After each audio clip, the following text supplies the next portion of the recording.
Hi guys, my name is Allie and I am back with another video. If you don't know me, I am a recovering heroin addict and I love telling my stories and my experiences here on YouTube. As y'all can see, I dyed my hair. I went bleach blonde, but I still have to tone it, so it's not totally done yet. I have to tone it so we get that nice light platinum color that I'm going for. We got a little trim so she's healthy and all of that. Okay, so today's video topic, actually one of my old friends DM'd me a really good video topic, and it was how did my addiction impact my friendships? Because she said that she ultimately had to, cut ties with this friend whom she cared about. And so I thought that'd be a good topic for today. So I can really relate to what she said, because during my addiction, I was very selfish, and I didn't mean to come off as selfish. That is not how I meant to come off. I was seen as selfish by a lot of my friends and family because I couldn't stop using for the sake of their love, or I couldn't stop using for the sake of my job. I couldn't stop using for the sake of that friendship or that relationship, or I couldn't stop using for reasons that they thought I should instantly stop using for those reasons. And I totally understand where that they're coming from. The thing is, addicts cannot stop using unless it is for themselves, unless they really want it. And that is a hard thing for friends and family members to accept, because you kind of just want to shake the addict and be like, snap out of it. Like, you have so many people that love you, that care about you. You have so much potential. You're so smart. You can make so much of it out of this life, and you're choosing to just demolish it. And a lot of people don't want to sit back and watch you kill yourself, and that is just the raw, harsh reality of it. And during my addiction, I lost all of my friends. I lost a lot of my friends because I isolated myself. I chose not to reach out to anybody. I chose to, just like I said, isolate myself. I chose not to reach out. I chose not to answer text messages because I did not want to deal with being put in the situation of my friends trying to get me to stop using, or my family making me feel guilty. I didn't want to be put in a situation where I was going to be bothered. And I know that sounds bad, but it's true. I didn't want to be bothered. I didn't want anybody to try to deter me from what I wanted to do. And that is why I cut a lot of people off. But I didn't actually cut them off purposely. I just kind of liked being alone with my drugs, and I would just go to work and I would come home every day, and I liked being alone. I liked laying in bed and just drifting off into a different time-space reality and not being me. And that plays a lot in how my relationships went. My best friend, my number one best friend, she really tried hard to stick it out for me, and for the most part, she did. This is like my absolute best friend, my soul sister, my other half. I would do anything for this person. She is the only stable friend I've had for over 10 years. And she has stuck with me through every trial and tribulation you can think of. She's always had my back. To her, I could do no wrong. Like, she had my back no matter how stupid of a decision I made.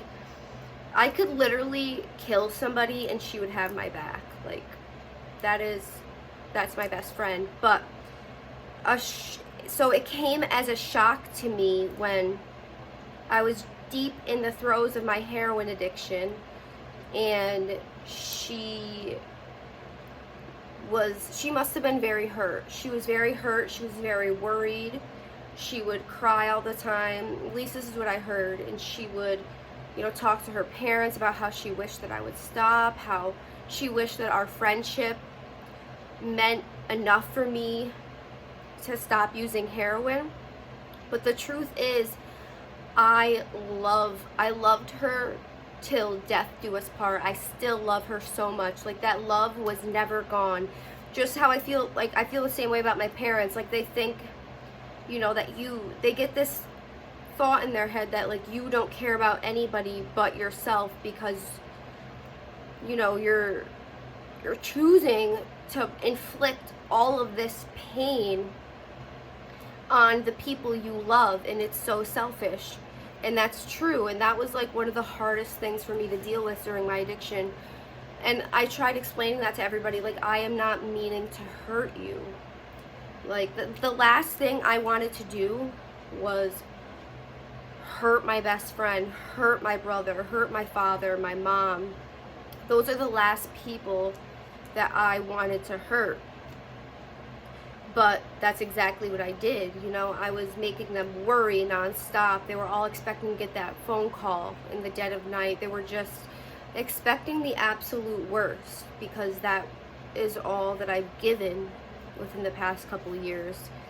And even before my heroin addiction, my life was full of ups and downs. I was in and out of rehabs, mental hospitals. I was doing this drug, that drug. It just was a never-ending thing with me. And so, like I said, when my best friend had cut me off for, like, I think almost a year, it really was like a shock to me. Like, wow, she's serious. Like, it was easier for her. I could not be mad at her, because it was easier for her to cut me off than to deal with the pain of watching her best friend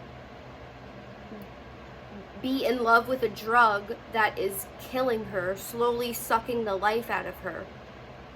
And that is why I understood her anger, she felt betrayed, she was hurt, she was worried, she felt a whirlwind of emotions. And I know it would have been selfish of me to hold that against her and be mad at her. And it took me a while to understand that, because at that time, I was like, in my head, I was like, you're supposed to be my best friend, you're supposed to support me through everything. But that is not true. Your best friend is not always going to tell you what you want to hear. They're not always going to support your bad decisions, and that is what a friend is supposed to be there for, to tell you when you're fucking up, to set you on the right track, because a real friend wants what's best for you. And same thing with family members. This goes for family members too, not just friends. Family members are a little bit different, but it's all like the same gist. And it took me a while to wrap my head around how I was affecting everybody else around me. All I knew was that I felt guilty for inflicting all of this pain and causing all this chaos around me and to the people that I loved, and just causing all of these negative things for the people around me that I just backed up and I isolated myself. I didn't answer texts, didn't answer calls, I didn't visit my family. I was embarrassed to show up on holidays. I didn't have much to say. I always felt like there was an elephant in the room. And my family still never made me feel like alienated. My family still made everything seem normal at holidays and all of that. And that made me feel even more guilty, because I realized that they were actually like trying their best to put their feelings on the back burner, their worries on the back burner, their hurt on the back burner, to make me feel accepted and loved no matter what. And when my best friend came back into my life, like, she was always there, but she had cut me off for a little bit. When she came back, it broke my heart too, because I realized that she was coming back because she would feel guilty for not being in my life if I were to die. She came to the conclusion, as did my family, that I was going to die no matter what. And the only thing that they could do in that time was to accept me as I was, addict or not, and be there for me and spend time with me while they could. And I realized that when people stopped being mad at me, when people accepted me for who I was in my addiction, and I think the acceptance really opened my eyes and broke my heart more than them. If they were to push me away and be mad at me for my addiction and cut me off because of my addiction, that would be easier than them coming to the conclusion that they're going to lose me and the only thing that they can do is love me while they can. That broke my heart more than them cutting me off for using, if that makes sense. So it's a very layered problem. Addiction doesn't just affect you. That's why they call it a family disease. It affects everybody in the family, not just the addict. And in your addict mind, it's so hard to think about how other people are feeling, because you're feeling so bad about yourself. You're feeling so guilty for doing what you're doing. Or you're not feeling at all and you're just focused on getting high, focused on going to get your drugs, and just so stuck in that world that you don't even care anymore.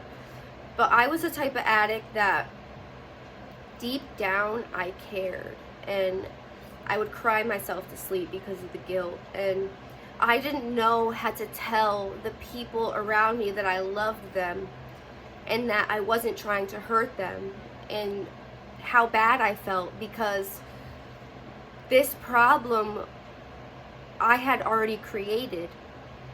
And sometimes, your feelings as an addict, I don't want to say they don't matter, but when it comes to the people that love you and are trying to support you and who are trying to save your life and get you clean and get you on the right track, their pain matters too. And sometimes it's not like a competition on who feels worse, but let's just say we both equally feel hopeless.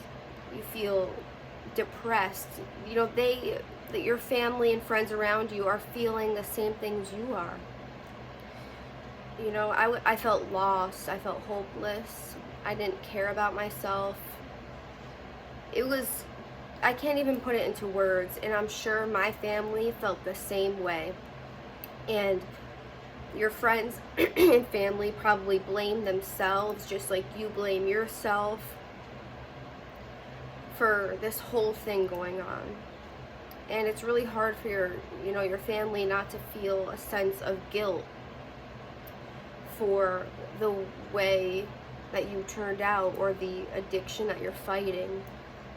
And that is, I think, what addicts have to understand.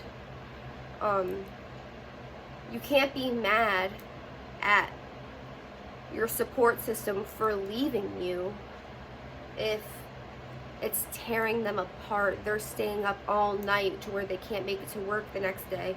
If you're draining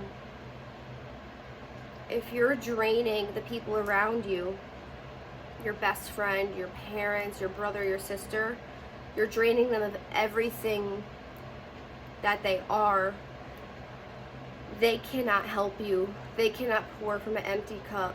If it is not a healthy relationship for them, they have the right to cut it off too, because that is a two-way street. So that is some of my thoughts about that topic, how addiction affects friendships and close relationships around you. I can definitely make another video on this. I think going to groups they're called Al-Anon meetings, and there have tons of these in your area. If you are struggling with a family member's addiction, or your best friend is an addict, or your dad's an addict, or your little sister's an addict, or a family friend is an addict, and you are watching them go through this, Al-Anon meetings are going to be a lifesaver for you, because everybody from the area, they all go to these meetings in hopes to understand their loved one's addiction and how to deal with that, how to not enable them, how to deal with addicts. Enabling is another thing. Your family or friend might cut you off because they feel like they're enabling you. Since they love you no matter what, they're enabling you to